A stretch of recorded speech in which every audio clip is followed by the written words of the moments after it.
Alright, I'm continuing with the prep for the new motor of the RS2.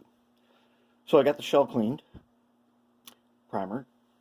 Once again, I gave it the sort of teal interior, which will help with making the windows look brighter.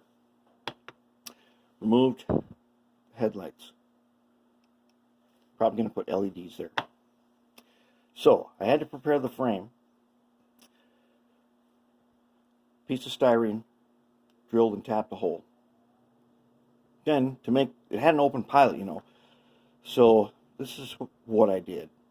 I just cut styrene, glued it, used the baking soda, super glue, and I've sculpted it. Now I'll file it and clean it up and make it look a little smooth. I just roughed it in. Once it's painted, it'll look decent. But more importantly, these extra pads here, they provide protection, and I could mount a snowplow to this. If I wanted to have a snowplow, I could put a snowplow on this. And so far so good. Kept all the handrails. I want to keep those. They're already on there. They're not that bad looking, and as you can also see, these walkways have tread on them. So I want to retain those features.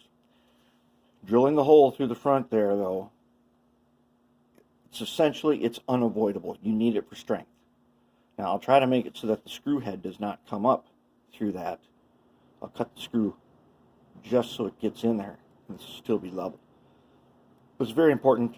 You got to have it to provide the strength, because there isn't a lot of thickness right here. And looking good so far. All the parts have come out of the cleaner. They look good. The trucks are looking good.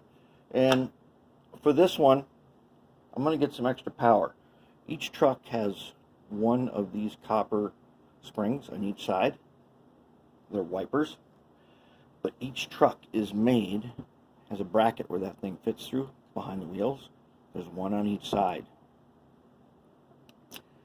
And I'm just going to take some sheet copper and make a copy of this.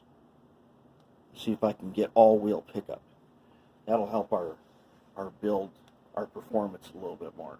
But that's where we're at right now. Coming along nicely.